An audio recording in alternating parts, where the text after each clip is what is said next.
Good afternoon, everybody. Eddy here for another lunch break with me is my homie, Jon Finkel. What's up, sir? I'm excited about today's topic. Movies are a staple from the Finkel household, all the way from my dad, my granddad, all the way down to me and my kids. So I'm pumped, man. I'm always excited to talk movies.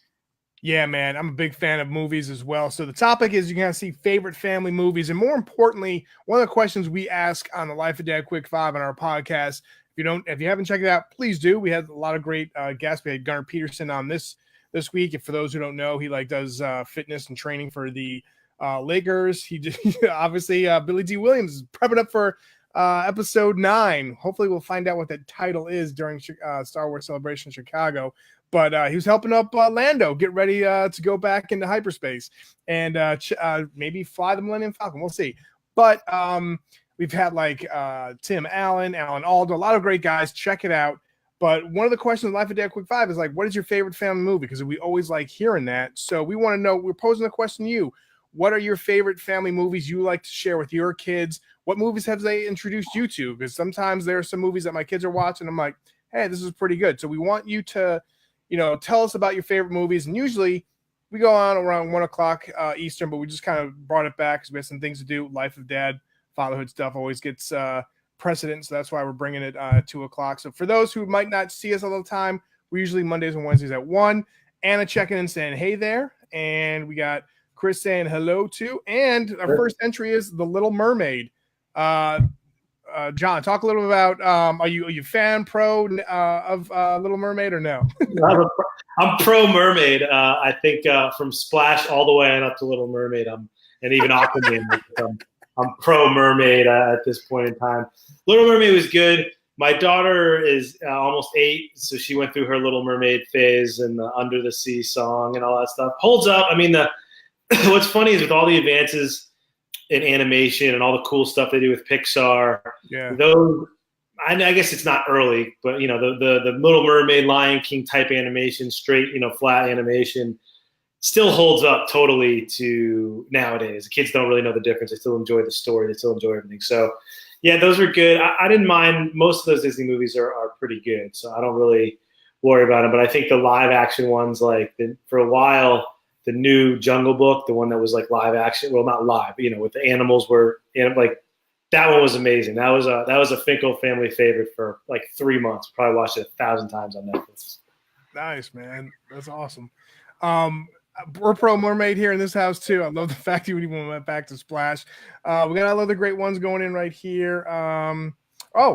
He goes, hey guys, big shout out from Northern Ireland. 18 here. So that's, what is that?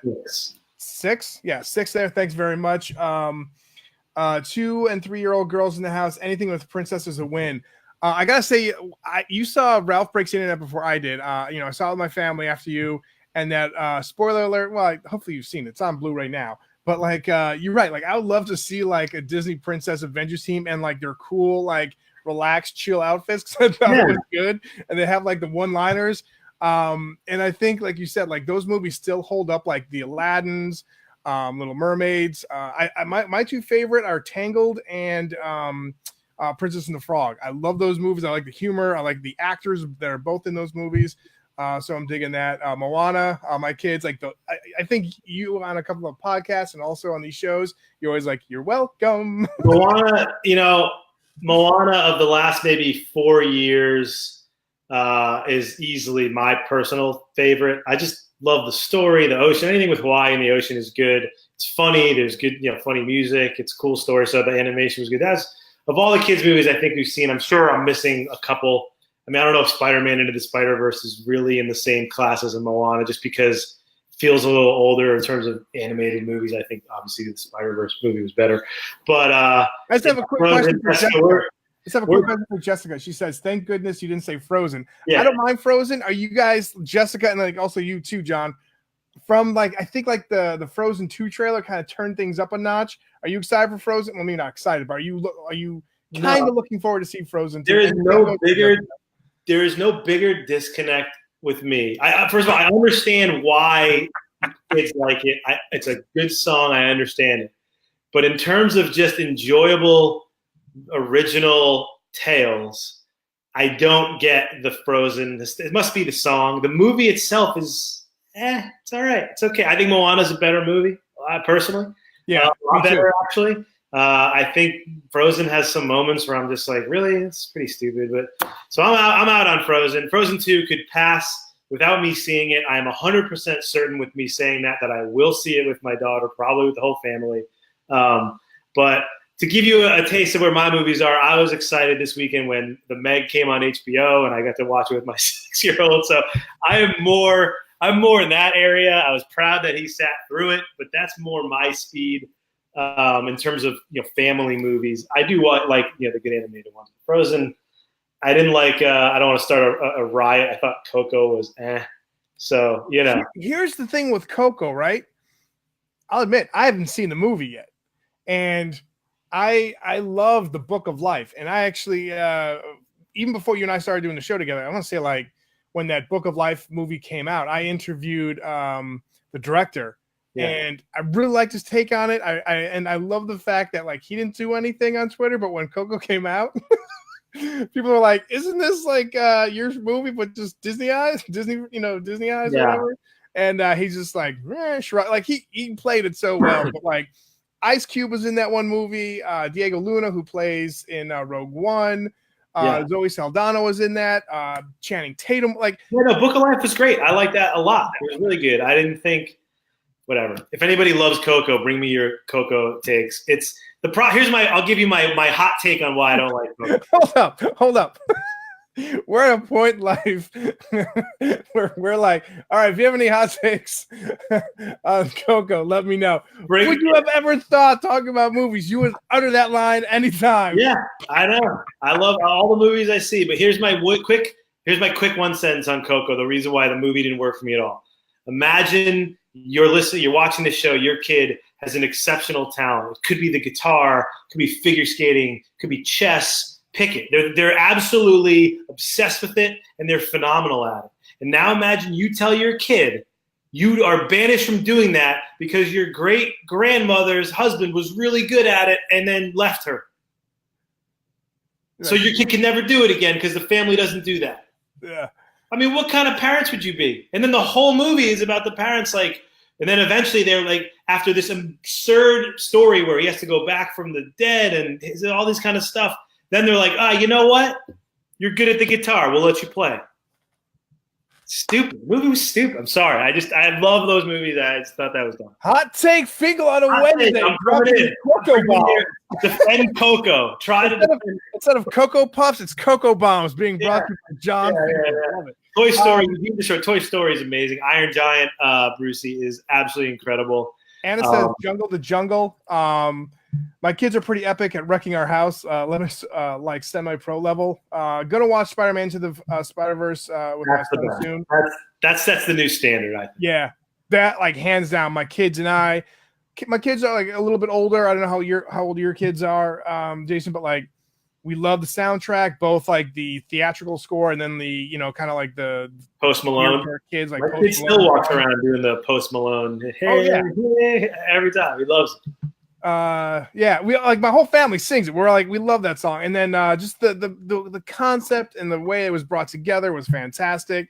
Toy Story, all of them. What do you guys think of the Toy Story 4 trailer? I'm hearing some people like meh, and other people like can't wait for it. I'm sure we'll see it. It doesn't, for some reason, the Toy Story. I think the problem is, and it won't be. I'm sure it'll make $1 zillion, but Toy Story 3 was so perfect. Toy Story 3 was so perfect that it's hard to imagine 4 being as good. That's probably all it comes down to. That's it. I think it's going to be great. I'm sure it'll be better than most movies out there. It'll have the warm, fuzzy moments and everything. But 3 was perfect. The closure in 3 was like, I agree, was like fantastic. Right? Where are you going to go? And you see the trailer. It's like, all right, now he's going to like Woody's got to help this other toy find like his purpose and this kid. So yeah, there's a lot of things. Thank you. I'm assuming that Alex is agreeing everything with me. So thank you, Alex. If you said the same thing as me, you're a genius. I think he was talking about me. Anyways, no. Okay. Jen says Goonies and Labyrinth, and they lived them. Nice. So like Goonies is such a sweet movie to like bring your kids into, and so is The Labyrinth. I mean, totally Labyrinth different. is an old school one, Jen. Nice one there. Labyrinth was like really good. And it's to the point where your kids question the graphics, like how old is this movie, right? Yeah, like there's so Never Ending Story, Labyrinth, Legend. There's like 5 or 6 of those that came out around it's probably early 80s, late 80s, where I've had my kids try to watch them and they can't overcome how bad the animatronics are, whatever it is that they have going on. Like we were watching, I think it was Never Ending Story with Falcor, and my daughter was like, his eyes, you can see his, like, they have like the eyelid, like he's like, his eyes, it looks like they're plastic on his eyes. And then she just started, being a kid in 2019, like, that doesn't even look like he's flying. And I was like, all right, you know what? The whole story is not about, how accurate the flying is. But yeah. We let that alone. Jessica, I think we've all been there with certain movies. I secretly put on High School Musical for my older kids. Yeah, right. I put it on for me. This is going to be like maybe a shock to people, or maybe not, I don't know. The Tinkerbell series, man. I don't know why, but like my kids used to obsess about those movies, and there were certain jokes in those movies, like certain of the fairies were like, I thought were pretty decently like funny. So I was like, all right. And one time, my daughters earlier this weekend, like, we want to watch an old school movie we used to watch. I'm like, all right. And like, what do you guys want to watch? Maybe Secret of the Wings or something? They're like, no. I was like, oh, okay. Yeah, it's tough to figure those out. I think, like, yeah, the movie that I think is Flight of Navigator, Kevin, is a phenomenal movie. Princess Bride, for some reason, I cannot. I mean, it's one of my, I don't know, maybe top 25 movies of all time. Really? Okay. 30. I love The Princess Bride on all levels.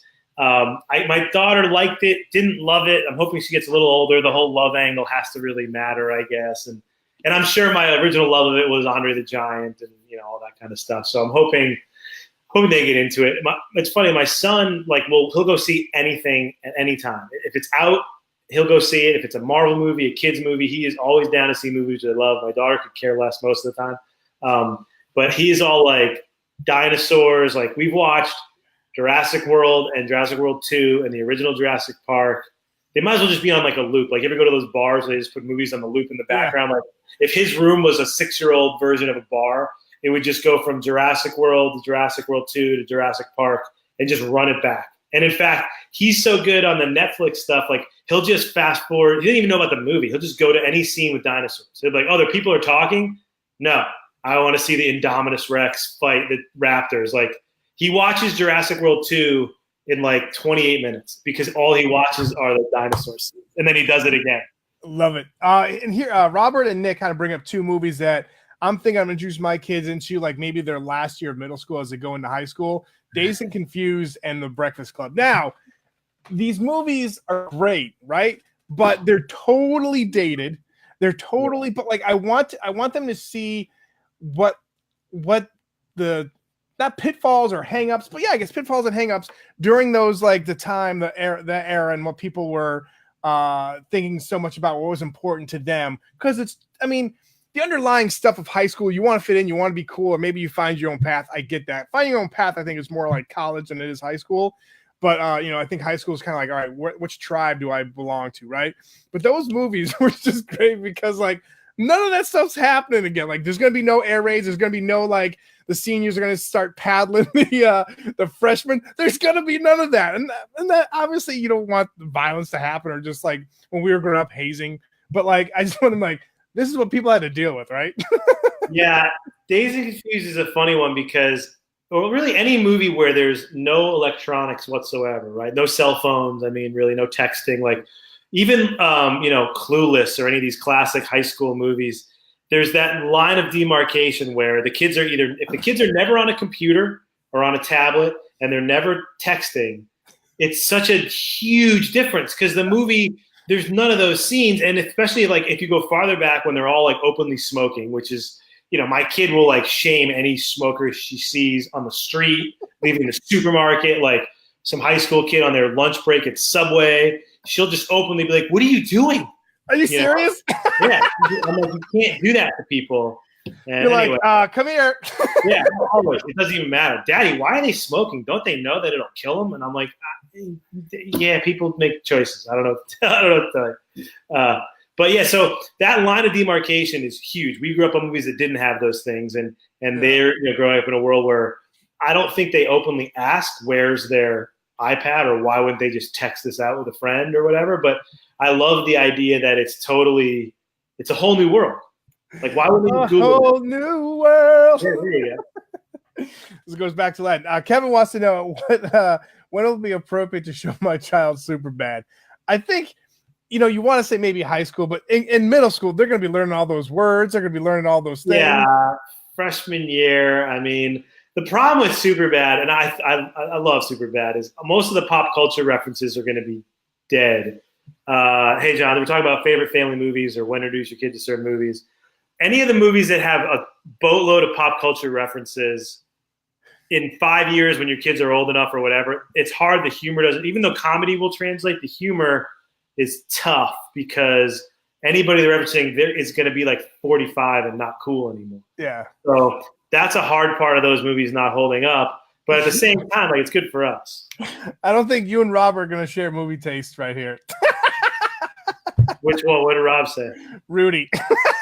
Oh no, Rudy. Yeah, I can. You want me to here? Want me to? We should. Can we have a whole hour where I just take out Rudy and I take out Coco and explain that they're not good movies? We're gonna do that in a while. By the way, full disclosure, we were supposed to have Rudy Rudiger on this show, and what did he do?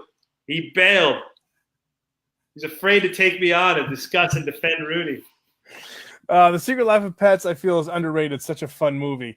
Daniel's saying that movie was good. Obviously, had a lot of huge stars in there. Like Dana Carvey, Kevin Hart. You can show my age by the way I said Dana Carvey before Kevin Hart, right? But those movies were good. The second one looks pretty good too, like with the cat trying to. Oh yeah. How to be the first one was good. I liked Secret Life of Pets. I like when that same year, I think, whatever, 2017, 16. I liked Angry Birds, and I'm excited for the Angry Birds too. I thought Angry Birds was really clever and funny, and I enjoyed it. And I think it got a bit of a weird rap because it was like, a game based on whatever. But I thought it was kind of smart. No, I would say I agree with you because you gotta, like, for me, when Mortal Kombat, that first movie, when that first came out, I was like, oh, it's gonna be awesome. And like it won't stand the test of time right now, but like I enjoyed it for what it was. And like Annihilation came out, like I think that was when I wasn't going to leave the theater, but the group I went with, like there were two other guys who were huge into Mortal Kombat like with me, but we had some other guys like hanging out with us and we're leaving. I'm like, all right. So we left and we did something else. Those movies like won't really do it justice because of course you're just trying to like throw something like, oh, it's a popular video game. It'll do well. Like Street Fighter 2. I mean, the Street Fighter movie as well with Jean-Claude Van Damme was like, all right. But Angry Birds, as long as you put a good storyline in it, I thought it was great. Yeah, we understood what the pigs were trying to do, and the bird. It was so I totally get that.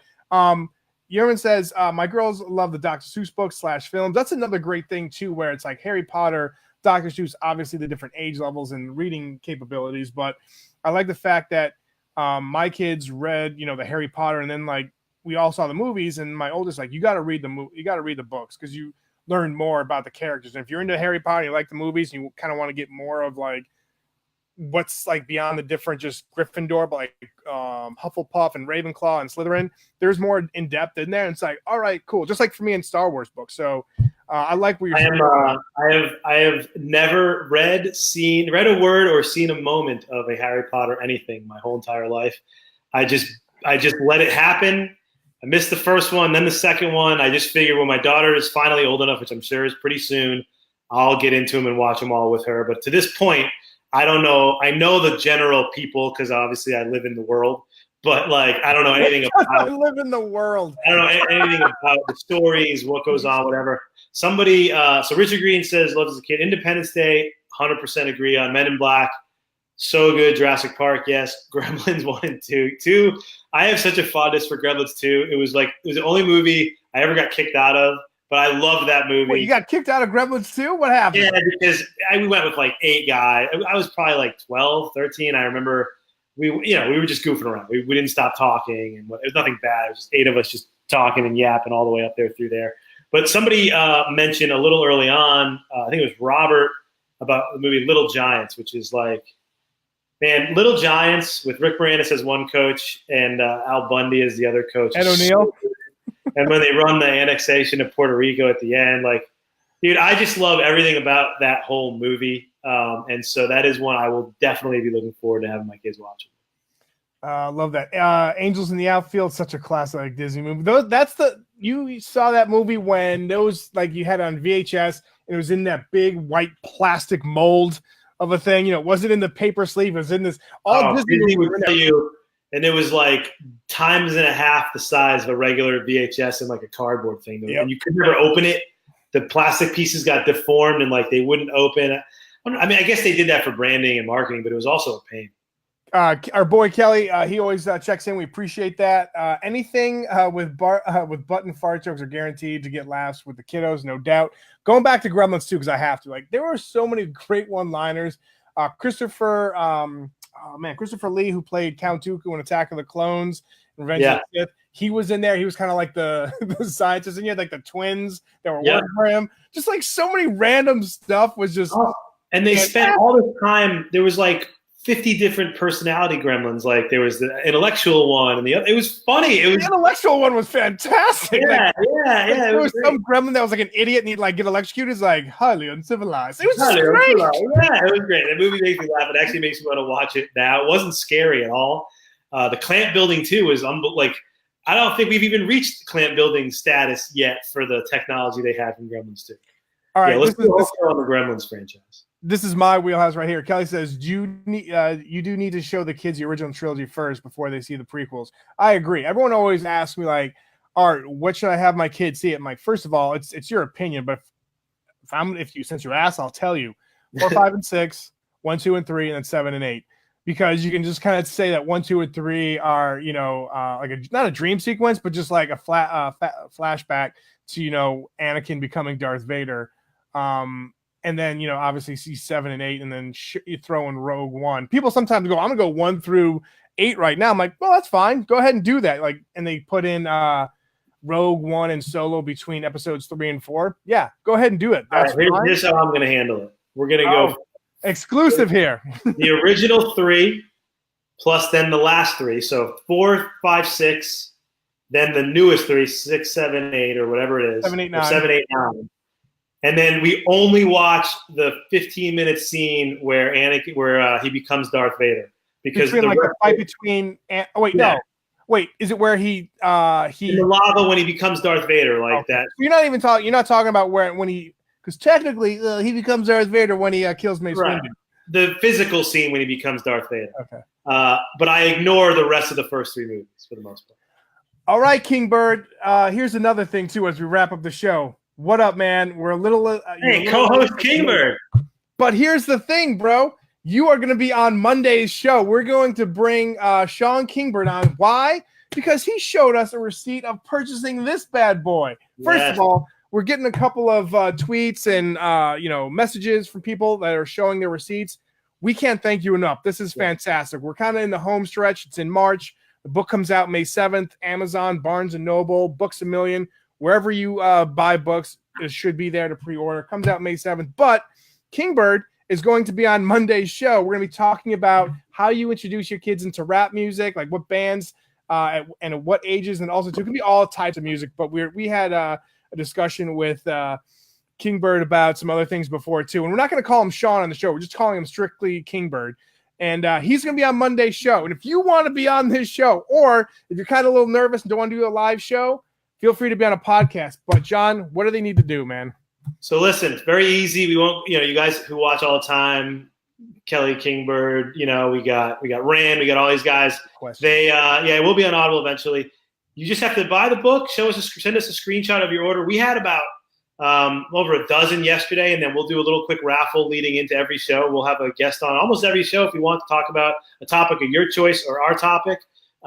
Please get on there. So go on Amazon right now, buy it, send us a screenshot either to my Twitter, to Art's Twitter, or a lot of people last time sent me just a direct message on Facebook. Jon Finkel, author there. And send us what you get it on there. We will absolutely have you on the show. And if we can't have you on the show, we will send you one of these awesome VIP cards for Life of Dad. I know we're plugging this a ton, but we're in the final 6-week home stretch of promoting the book. We appreciate all your support. We would love to have this book be a #1 New York Times bestseller, and we are close. Every sale inches us closer. So please don't forget it. Don't think like you're not gonna have time to do it. Just do it right now. Art, as always, will put the link in the comments. I'll go in the comments as well. So buy the book, pre-order to help us out. We need you. I will address something that Kelly just said in terms of the original 3 Star Wars. Yeah, you're right. The Yoda lightsaber scene is amazing. So maybe what we do is this. I'll do my original theory, and I'll take some – there's probably like, let's say 4 total scenes in those 3 movies that were worth watching. And I'll pick the lightsaber scene, the Transformers scene. There's a couple other battles and things that are good, and I'll condense those down into like a bit of a like a Cliff Notes version, and then it can be optional viewing for the kid. I probably won't watch the original, the 1 through 3 again, but I'd watch maybe like a total of 30 minutes. So maybe that's a good compromise. But thank you for calling me out. That Yoda scene is pretty awesome. All right, hey Kelly, if you want to be on the show talking about this 80 action movie stars, awesome topic. Kelly, do it up, man. We'd love to have you on the show. Get the book, send a screenshot, and we'll do a Bruce Willis, Jean-Claude Van Damme an entire afternoon. It'll be great. Yeah, we'll introduce to you by like doing a high five or a handshake where like not Apollo Creed. Predator. No, we'll do is Arnold and Carl Weathers. We'll do one of these as soon as the show starts. Yes. Sweet. You son of a yeah. We'll get right into it. Awesome. Sweet. All right. For everybody, thanks again for checking out the show. Always bringing it. We love it. Make sure you check out our special guest, Sean Kingbird, on Monday when we talk about music and what ages kids can get into. Have a good rest of the week, and we'll see you all later. Peace.